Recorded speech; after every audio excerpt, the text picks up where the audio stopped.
नाज़रीन, आदिलपुर थाणे में वधंदड़ बदअमनी ख़िलाफ़ सियासी समाजी अॻवान ऐं शहरी सफ़ाई एहतजाज पढ़ी पिया। संदन चवणु आहे त आदिलपुर थाणे जे करप्ट SHO खे हटाए ईमानदार ऑफिसर मुक़रर कयो वञे, न त शहर में बदअमनी जी बाहि अञा बि वधी वेंदी। तफ़सील ॾिसूं था माजिद कलवर जी रिपोर्ट में। जी नाज़रीन, असीं मौजूद आहियूं सचल प्रेस क्लब आदिलपुर अॻियां, जिते घोटकी जी शहरी इत्तेहाद ऐं साथी समाजी अॻुवान पारां आदिलपुर शहर में चोरी फुरू ऐं अगवा जूं वारदातूं वधी वियूं आहिनि, जंहिंजे करे हितां जा जेके रवासी आहिनि जागी गुज़ारण ते मजबूर आहिनि। अचो त वधीक हितां जे साथी समाजी ऐं शहरी इत्तेहाद घोटकी जे अॻुवान सां ॻाल्हि ॿोल कयूं त हुनजो छा चवणु आहे। आदिलपुर थाणे जी हद में रोज़ ॾियारो जेको बदअमनी उरुज थींदी वेंदी पई आहे। हितां जी इंतज़ामिया जे कन ते जूअ बि नथी चुड़के। ॿधी अॻ मंझि हितां जा बूढ़नि कलवड़नि जो कलवड़ो जेको आहे उहो अॻवा थी वियो। इन खां अॻ मंझि जेको आहे ओसे पासे में जेको आहे रोज़ माना ग़रीब माण्हुनि जूं कंहिंजी गऊं कढी वञनि था, कंहिंजी मेंहूं कढी वञनि था। घोटकी जी आदिलपुर जी जेकी इंतज़ामिया आहे या SHO आहे उहे नाहिल आहिनि, जंहिंजे कन ते जूअ थी चुड़के। हिते माण्हुनि खे का अमन अमान कोन्हे। हिते माण्हू जेका ख़ौफ़ वरितल आहिनि। अॼु हिते आदिलपुर दोस्तनि कलवड़ बिरादरी जो जेको ॿ ॾींहं पहिरियों अब्दुल जब्बार कलवड़ अगवा थियो आहे, उनजी जेका मज़म्मत करण जे लाइ एहतजाज करण लाइ आदिलपुर में आया आहियूं।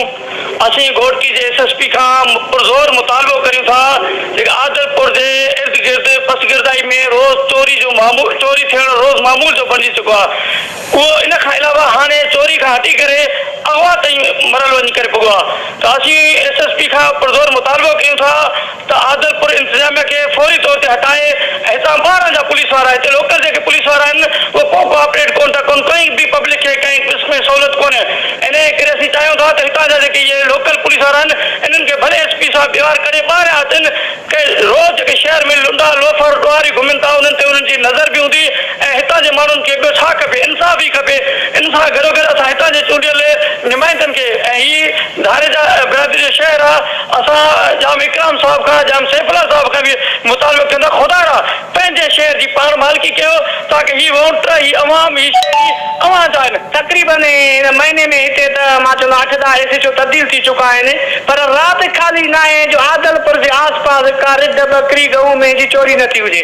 बदअमनी उरूज ते चढ़ी वई आहे। ऐं ॿ ॾींहं पहिरियों हिन शहर जो हिकिड़ो शहरी पुरअमन शहरी आहे, उहो गुम आहे, अगवा थी वियो आहे, पर पुलिस अलाए छा थी करे। असां मुतालबो कयूं था पिया त SP घोटकी खां सुठा ऑफिसर जो, सुठा पुलिस अहलकार जो, त जीअं असांखे अमन ॾेई सघनि त असां पंहिंजी सकून जी निंड कयूं। आदिलपुर शहर ऐं हुनजे भर पासे में बदअमनी जे ख़िलाफ़ थी रहियो आहे। पहिरीं असां वटि बदअमनी हुई, चोरियूं थोरा हलनि पियूं, पर हाणे उहो एहतजाज इन करे थियो आहे। हाणे उहा ॻाल्हि हिते वञी पहुती आहे जो हाणे माण्हू अॻवा थियणु शुरू थिया आहिनि। असां पंहिंजी सिंध हुकूमत खां इहो मुतालबा कंदासीं, ठीकु आहे असांखे ॿियूं बुनियादी सहूलियतूं न ॾियो, पर असांखे पंहिंजे घरनि में त रहण ॾियो न। अॼु असां अहिड़ी पोज़ीशन में आया आहियूं जो घर में पंहिंजे घर में बि महफ़ूज़ न हूं। असांजी न रिढ महफ़ूज़ आहे, न बकरी महफ़ूज़ आहे। एतिरे क़दुरु जो हाणे असां पाण बि महफ़ूज़ न हूं। असां IG सिंध खां पुरज़ोर अपील कयूं था त हिते जेका ॿेगी हली रही आहे, रोज़ हिकु SHO अचे थो, ॿियो वञे थो, टियों अचे थो, ऐं हितां जा असांजा लोकल पुलिस वारा जेके हितां असांजे लाइ बादशाह बणियल, मुछ खे वटि ॾेई हिते माना असांजे मथां ई शोशागिरी कंदा घुमंदा वञनि। इन्हनि खे ॿाहिरि कढी ॿाहिरां जा सुठा सुठी सहकार अहलकार आदिलपुर शहर में मुक़ररु कया। जी नाज़रीन, हुया घोटकी जा साथी समाजी ऐं शहरी इत्तेहाद जा अॻुवान, जंहिंजो चवणु आहे त आदिलपुर शहर में मुक़ररु थियल लोकल पुलिस एहलकारनि खे हितां हटाए हिते ॿाहिरां जा पुलिस एहलकार मुक़ररु कया वञनि, जंहिंजे करे फुरूं चोरूं रोज़ जो मामूल बणायो आहे, जंहिंखां पोइ अगवा जूं वारदातूं बि वधी विया आहिनि। हुकूमत या SSP घोटकी, IG सिंध ऐं DIG सकर खे घुर्जे त अहिड़ियुनि कार्यरतनि खे हितां फारिग करे हितां जी अवाम खे जीअण जो हक़ ॾिनो वञे। कैमरामैन निसार अहमद तईम सां गॾु Majid Ali Kalwaro, Time News Adilpur. Majid Kalwar ji report हमारे ॾिठी नाज़रीन। उन खां पोइ मूंखे ॿुधायो त जसकम पारां बेटनि